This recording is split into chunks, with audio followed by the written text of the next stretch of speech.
بسم اللہ الرحمن الرحیم۔ ناظرین السلام علیکم، میں ہوں آپ کا میزبان صابر شاکر، وفاقی دارالحکومت اسلام آباد سے کچھ تازہ ترین اور اہم ترین اطلاعات۔ میچ کافی پھنسا ہوا ہے، تیزی آ چکی ہے، میچ میں آخری اوور چل رہا ہے، ایک ایک بال امپورٹنٹ، ایک ایک سکور، اور فیلڈر بھی آنکھیں کھول کے، کیونکہ مس فیلڈنگ کی بھی کوئی گنجائش نہیں ہے، جس سے مس فیلڈنگ ہو گئی تو چوکے چھکے کی تو کوئی گنجائش ہی نہیں ہے۔ سنگل ڈبل یہ ہو سکتا ہے، کیونکہ چوکے چھکے بھی، باؤنڈری پہ بھی سخت ترین فیلڈنگ ہے۔ تو یہ ہے معاملہ اس وقت سیاسی میچ کا۔ تو بہرحال عمران خان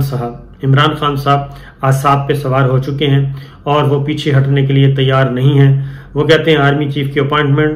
جو بھی ہو، جس نے آنا ہے، مجھے اس سے کوئی سروکار نہیں۔ آرمی چیف کی اپائنٹمنٹ سے ہم پیچھے ہٹ چکے ہیں۔ آرمی چیف پرائم منسٹر لگا دیں اور میرٹ پہ لگائیں، کیا کہنا چاہیے، ویل اینڈ گڈ۔ اور اس کے بعد انہوں نے کہا کہ یہ ساری باتیں اپنی جگہ پہ، لیکن وہ کہتے ہیں کہ میرا جو ٹارگٹ ہے عمران خان صاحب کا، وہ ہے عام انتخابات کے لیے تاریخ، اور ہم تاریخ لینا چاہ رہے ہیں گورنمنٹ سے۔ یہ گورنمنٹ زیادہ دیر تک چل نہیں سکتی، اور اسی لیے چیزیں کافی تیز آ رہی ہیں۔ اور گورنمنٹ نے جو ہے وہ بھی، ادھر پاکستان تحریک انصاف نے حملے شروع کر دیے، ادھر گورنمنٹ نے، فیڈرل گورنمنٹ نے بھی حملے شروع کر دیے۔ پنجاب گورنمنٹ ایکٹیو ہوئی ہے، رانا ثناءاللہ صاحب پھر زیر عتاب ہے، نہ صرف رانا ثناءاللہ صاحب بلکہ ان کی اہلیہ بھی۔ ان کو اینٹی کرپشن پنجاب نے دوبارہ طلب کر لیا ہے، 22 نومبر کا ان کو نوٹس دیا ہے۔ 2 پلاٹ مبینہ طور پر انہوں نے کہا جی آپ نے ہاؤسنگ سوسائٹی سے رشوت لی ہے، لہٰذا آپ آئیں اپنی اہلیہ ساتھ اور آ کے حاضری دیں اور بتائیں کہ کیا سچویشن ہے۔ یہ جواباً کیا ہوا ہے؟ جواباً یہ ہے کہ اعظم سواتی صاحب دیکھیں آپ، ظلم کتنا ہے یہ دیکھیں۔ اعظم سواتی صاحب اور ان کی اہلیہ، اعظم سواتی صاحب کے ساتھ جو ہوا ساری دنیا کو پتہ ہے، جس طریقے سے ان کی بے حرمتی کی گئی، اور اس کے بعد ان کے اور ان کی اہلیہ کے ساتھ کیا ہوا، یہ تو بالکل ہی یعنی کہ غلیظ ترین حرکت، ایک انتہائی قبیح جرم ہوا، وہ کیا گیا۔ اب بجائے اس کے اعظم سواتی صاحب نکلے ہوئے میدان میں، وہ سپریم کورٹ کے بھی چکر لگا رہے ہیں، سپریم کورٹ کا جو ہیومن رائٹ سیل ہے اس کے بھی چکر لگا رہے ہیں، وہاں پہ بھی اپنی ڈاکومنٹس دے رہے ہیں اور اپنے کیس کو فالو کر رہے ہیں، کیس سے پیچھے ہٹنے کے لیے تیار نہیں ہیں، اور وہ کہتے ہیں جو بھی ہو جائے میں نے پیچھے نہیں ہٹنا۔ وہ روزانہ کوئی نہ کوئی ڈاکومنٹ جا کے دیتے ہیں، دروازہ کھٹکھٹاتے ہیں کہ دیکھیں کب یہ سب کچھ ہوگا اور ان کی بات سنی جائے گی۔ لیکن اعظم سواتی صاحب کے ساتھ وفاقی حکومت کیا کر رہی ہے؟ CDA ظاہر ہے وفاقی حکومت ہے، اور وزارت داخلہ اعظم سواتی صاحب کی اہلیہ کو نوٹس بھیجا ہے، اور آپ ٹائمنگز دیکھیں، کیا وہ اپنے جو جہاں سے اعظم سواتی صاحب کو گرفتار کیا گیا تھا، وہ چک شہزاد فارم ہاؤس ہے ان کا، اور وہاں پہ وہ رہتے ہیں، تو کافی عرصے سے رہ رہے ہیں، تو آج تک تو نوٹس نہیں ملا، لیکن اب ان کی اہلیہ کو نوٹس دیا گیا کہ آپ نے گھر میں تجاوزات کی ہوئی ہیں، گارڈ روم بنایا ہوا ہے، فلاں چیز بنائی ہوئی ہے، آپ اس کو مسمار کریں یا پھر ہم آ کے مسمار کریں گے۔ تو یہ ان کو میسج دیا جا رہا ہے اعظم سواتی صاحب کو کہ جناب ہم پیچھے ہٹنے والے نہیں ہیں، ہم ابھی اپنے کام کر رہے ہیں۔ تو یہ تو اعظم سواتی صاحب کا معاملہ۔ دوسری جانب ارشد شریف صاحب کا معاملہ وہ بھی سن لیں کہ شہید ارشد شریف کی والدہ نے سپریم کورٹ کے HR سیل کو خط لکھا ہے، ہیومن رائٹ سیل کو خط لکھا ہے، اور ان کی والدہ نے کہا ہے کہ ارشد شریف کی والدہ نے کہ بیٹے کے قتل کی تحقیقات سے ابھی تک میں لا علم ہوں، میں اور میری فیملی، اور گھریلو خاتون، اور ارشد شریف کے قتل کی کسی بھی قسم کی تحقیقات سے مجھے لا علم رکھا جا رہا ہے، اور ریاست کی ذمہ داری ہے کہ ارشد شریف قتل کیس کی تحقیقات اور گواہان پیش کرے۔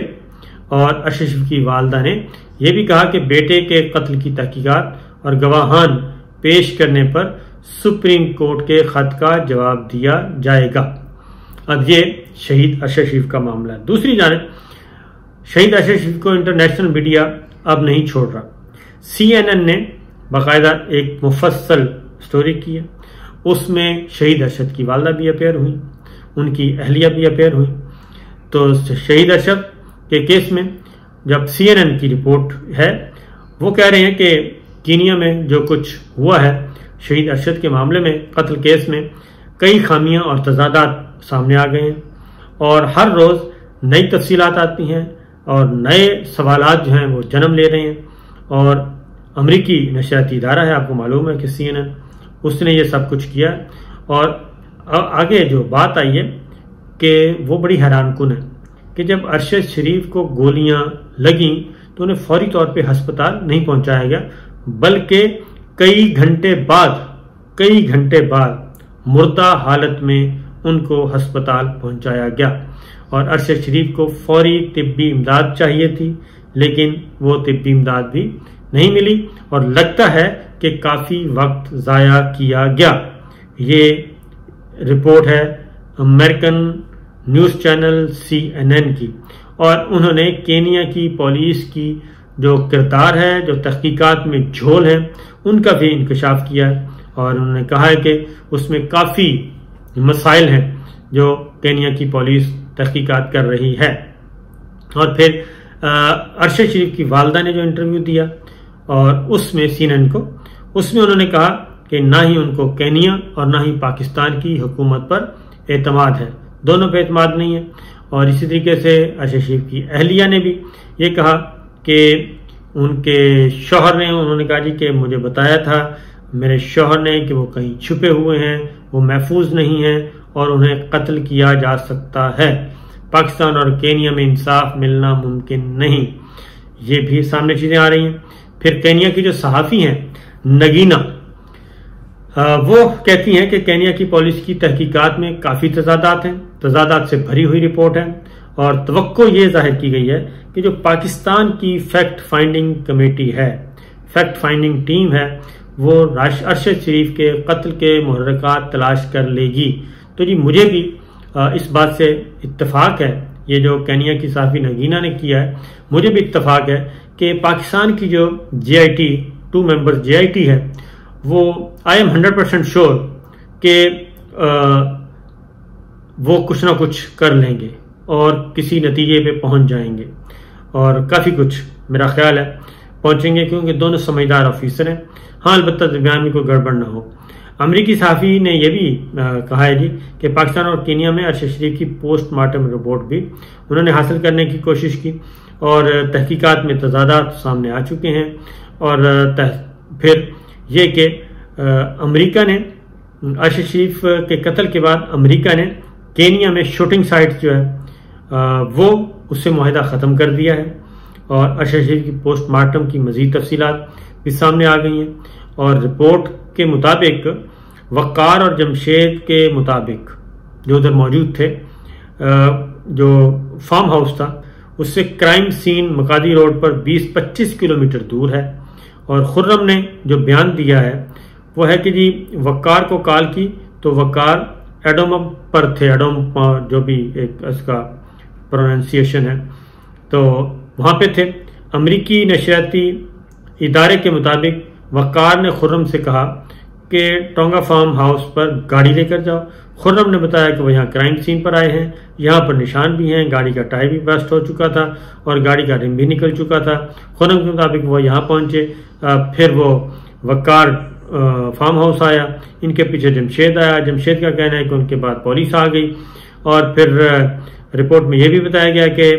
جو جوزف اس دن 23 اکتوبر کو یہاں موجود تھے۔ جوزف کے مطابق جب ارشد اور خرم یہاں پہنچے تو خرم نے پانی مانگا اور پانی پی کر فارم میں چلے گئے۔ جوزف کے بقول وقار کے ساتھ ان کی اہلیہ بھی تھی، انہیں یہاں آنے میں 1 گھنٹہ لگا۔ پولیس کے مطابق پولیس کو 20-25 منٹ لگے پولیس اسٹیشن سے یہاں تک آنے میں۔ یہاں پر GSU کے بھی لوگ تھے اور پولیس بھی تھی، لگ بھگ کوئی 18-20 اہلکار یہاں موجود تھے۔ CNN کے مطابق جوزف کا کہنا ہے کہ جی پھر پولیس نے تصاویر لیں اور اپنے دیگر فرائض انجام دیے، اور کچھ گھنٹوں بعد پولیس باڈی کو لے کر ہسپتال چلی گئی۔ جمشید نے جو بتایا وہ ہے کہ جی خرم پریشان اور کنفیوز تھا، اس لیے وہ مجھے یہاں لے کر آیا۔ جب مغازی روڈ پر ارشد شریف پر گولیاں چلیں تو اس کے بعد وہ یہاں پہنچا تھا۔ اور جوزف اور پولیس کے مطابق جو ایموڈمپ اور ٹونگا فارم ہاؤس کے راستے میں بھی ٹائم لگتا ہے، اور ارشد شریف کو یہ قتل کے بعد کی یہ ایک سٹیٹمنٹ جو ہے یہ سامنے آئی ہے۔ تو اس طریقے سے شہید ارشد شریف کا معاملہ ہو، اعظم سواتی صاحب کا معاملہ ہو، عمران خان صاحب پہ حملے کا معاملہ ہو، اور مزے کی بات ہے عمران خان صاحب پہ حملے میں بھی ایک مزید بات سامنے آئی ہے۔ پنجاب میں حملہ ہوتا ہے، پنجاب میں FIR درج نہیں ہوتی، اور سپریم کورٹ میں چیف جسٹس صاحب ریمارکس پاس کرتے ہیں تو FIR ہوتی ہے، لیکن وہ بھی پولیس کی مدعیت میں۔ عمران خان صاحب کی ابھی تک FIR درج نہیں ہوئی، جس میں وہ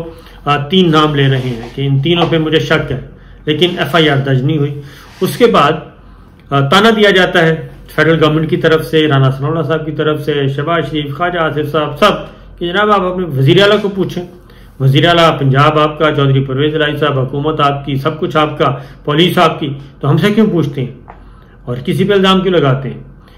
اس کے بعد پنجاب گورنمنٹ نے GIT بنائی،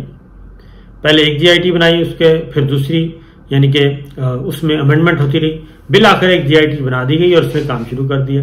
اور اس کے ہیڈ ہیں غلام محمود ڈوگر صاحب جو CCPO لاہور ہیں، وہ اس کے ہیڈ ہیں، اور باقی پولیس آفیسرز ہیں۔ اب یہاں سے دال میں کالا کالا پتہ نہیں کیوں نظر آتا ہے کہ وفاقی حکومت نے پنجاب گورنمنٹ کو خط لکھ دیا، چٹھی لکھ دی، اور چٹھی یہ لکھی ہے کہ یہ جو آپ نے کمیٹی بنائی ہے GIT انویسٹیگیشن کے لیے عمران خان پہ حملہ، یہ صحیح نہیں ہے، اس میں وفاق کے نمائندے نہیں ہیں۔